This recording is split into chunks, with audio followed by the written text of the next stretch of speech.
छोटा सा गांव था जो शहर से दूर पहाड़ों पे बसा था।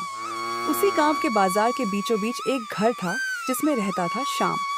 श्याम की सबसे खास बात यह थी कि वह रोज ठेला नहीं लगाता था, बल्कि वो सिर्फ रविवार को ही 2 बकरों का मटन बनाता था। साथ में रोटी, चावल और पापड़ भी बनाता। गांव में और भी ठेले थे, लेकिन लोग रविवार का ही इंतजार करते थे।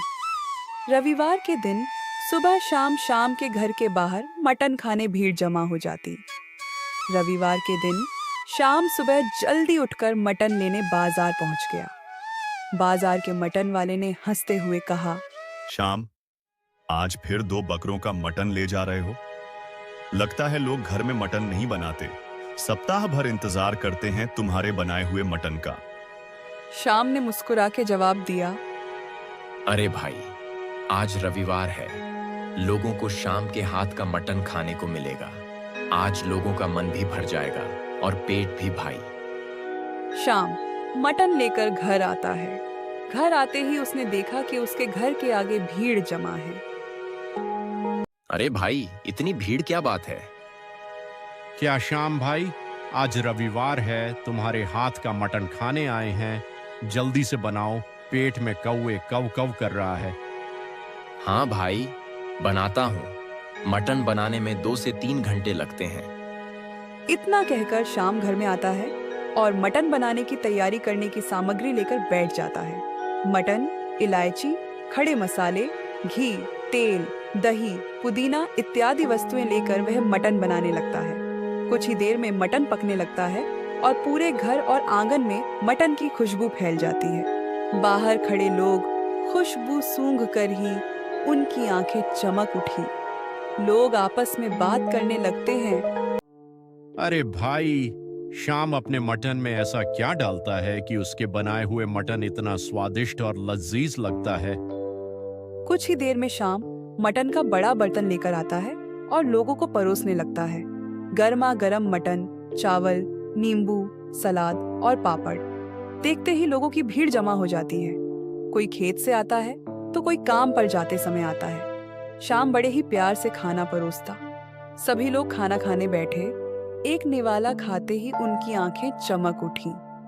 एक आदमी बोला, श्याम, तुम रोज मटन क्यों नहीं बनाते? इतना लजीज मटन तो मैं रोज खाऊंगा।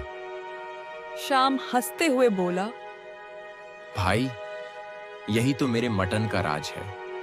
रोज बनाऊंगा तो तुम रोज रोज खाकर बोर हो जाओगे। इसीलिए मैं हर रविवार को ही मटन बनाता हूँ। धीरे धीरे भीड़ इतनी बढ़ती है कि मटन पूरा खत्म हो जाता है। कुछ लोग मायूस होकर बोलते हैं, शाम, पूरा मटन खत्म हो गया, अब ग्रेवी ही दे दो, बहुत भूख लग गई है। माफ करना भाइयों, आज तो ग्रेवी भी नहीं बची। अगले रविवार आने तक सब्र करो। लोग निराश होकर चले जाते और कहते, शाम, अगले रविवार को जल्दी आएंगे मटन खाने। श्याम सारा काम करके सोने लगता है, पर उसे नींद नहीं आती। आज भी कुछ लोगों को मटन नहीं मिला। लोग इतने दिन इंतजार करते हैं, फिर भी कुछ लोगों को खाने को नहीं मिलता। क्या मुझे रोज मटन बनाना चाहिए? इतनी बातें सोचते सोचते श्याम सो जाता है।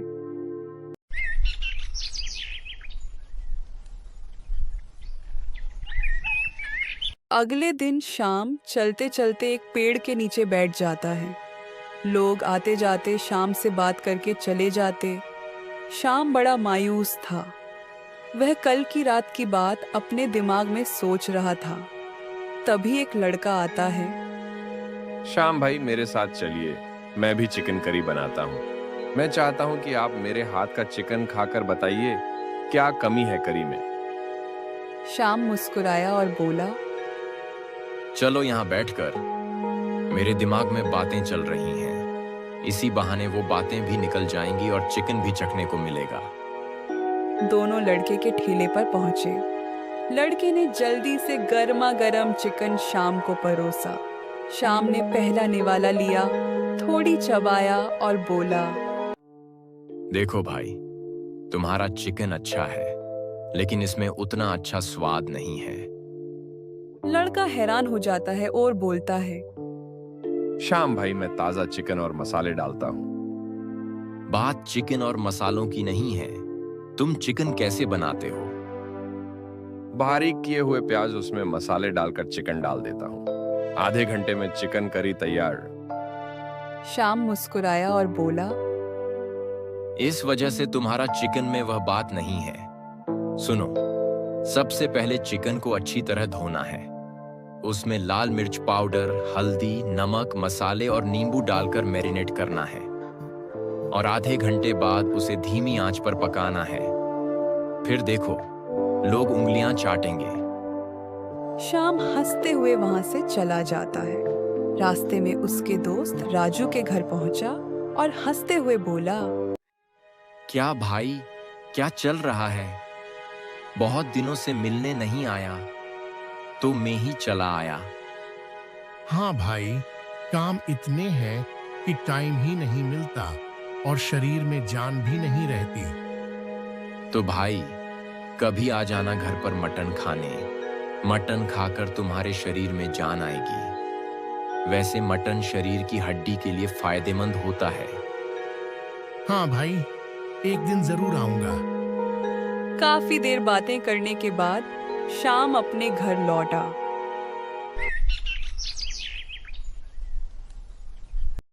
अगला रविवार आ गया। श्याम मटन लेकर आया और लकड़ी के चूल्हे पर बड़ी हांडी में मटन बनाने लगा। कुछ ही देर में मटन की खुशबू पूरे घर और आंगन में फैल गई। दोपहर होते ही लोगों की भीड़ जमा हो गई।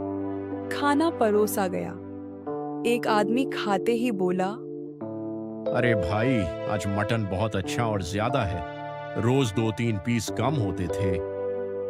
आज ही के दिन मैंने मटन बनाना शुरू किया था, इसलिए आज थोड़ा ज्यादा पीस दिए हैं। सभी लोग खुशी से खाना खाने लगे। तभी पिछले रविवार के बचे हुए लोग आते हैं। शाम सभी को खाना परोसने लगता है। सभी लोगों की आंखें चमक उठी। तभी एक आदमी बोला, श्याम भाई, सब्र का फल मीठा होता है। आज पता चला, पिछले रविवार से इंतजार कर रहा था इस दिन का। तभी एक आदमी आता है। साफ सुथरे कपड़े और जूते पहने हुआ लगता शहर से आया हुआ हो। श्याम भाई, लोग कहते हैं कि तुम्हारा मटन बहुत स्वादिष्ट होता है। तुम मुझे इस रेसिपी का राज बता दो। मैं तुम्हें जितना चाहो उतना पैसा देने के लिए तैयार हूँ। श्याम मुस्कुराया और बोला, मान लिया मैंने तुम्हें मटन की रेसिपी दी, तो भी तुम मेरे जैसा स्वाद नहीं ला पाओगे। भाई, स्वाद सिर्फ मसालों से नहीं आता। यह मटन चूल्हे पर धीमी आंच पर पकता है और पकने में 2-3 घंटे लगते हैं। यह तुम्हारे होटल में नहीं बन सकता। आदमी जिद पर अड़ जाता है। फिर भी तुम मुझे रेसिपी दो, मैं अपने आप देख लूंगा। मैं कोई रेसिपी तुम्हें देने वाला नहीं हूँ। मुझे देना हो तो मैं अपने गांव वालों को दूंगा। आदमी वहां से बड़बड़ाकर चला गया। शाम की यह बात सुनकर पूरे लोग तालियां बजाने लगे। हर किसी के चेहरे पर मुस्कान थी और आंखों में एक चमक। श्याम, तू तो सच में बड़ा ईमानदार निकला। वो आदमी तुझे इतने पैसे देने को तैयार था, फिर भी तूने अपने गांव वालों का साथ नहीं छोड़ा। ऐसे लोग आज के जमाने में कहाँ मिलते हैं रे श्याम। लोगों की बातें सुनकर शाम की आंखें नम हो गईं। उसके होंठों पर हल्की सी मुस्कान आई। पैसे तो आते जाते रहते हैं साहब, लेकिन आप लोगों का प्यार, यही तो मेरी असली दौलत है।